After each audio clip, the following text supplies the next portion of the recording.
તાપી જિલ્લાના કુકરમુંડા તાલુકા કક્ષાના 80મા સ્વાતંત્ર્યતા દિનની ઉજવણી બીજ પ્રાથમિક શાળા ખાતે કરવામાં આવી હતી। કાર્યક્રમની શરૂઆત મામલતદાર કલ્પેશ પટેલના હસ્તે રાષ્ટ્રધ્વજ ફરકાવી કરવામાં આવી હતી। ધ્વજવંદન બાદ રાષ્ટ્રગાન સાથે તિરંગાને સલામી આપવામાં આવી હતી। વિવિધ પ્રાથમિક શાળાના વિદ્યાર્થીઓએ દેશભક્તિ ગીતો, આદિવાસી ગીતો, સાંસ્કૃતિક કાર્યક્રમો અને વિવિધ કૃતિઓ રજૂ કરી ઉપસ્થિત સૌના મન મોહી લીધા હતા।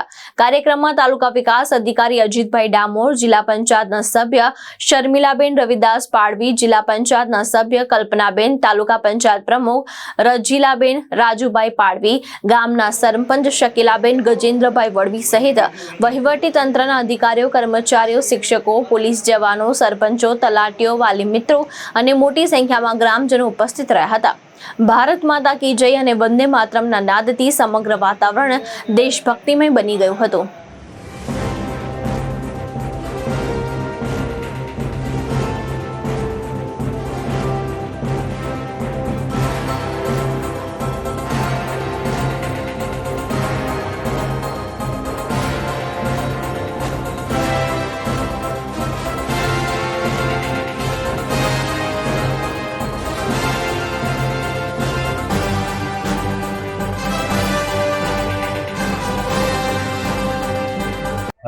એસીમાં સ્વાતંત્ર્ય દિવસનો કાર્યક્રમ કુકરમુંડા તાલુકાના બીજ ગામે પ્રાથમિક શાળામાં રાખવામાં આવ્યો હતો।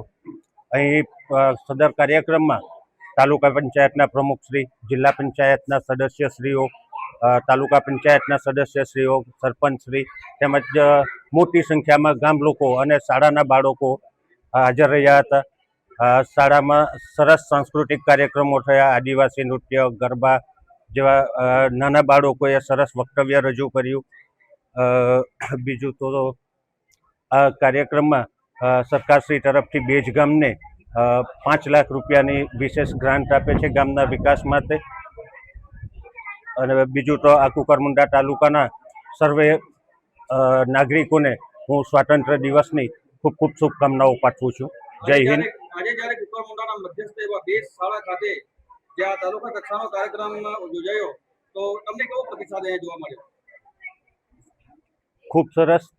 ગામ લોકોની આટલી મોટી હાજરી જોઈને ખરેખર આનંદ થયો। બાળકોના કાર્યક્રમો નિહાળીને ખૂબ મજા આવી।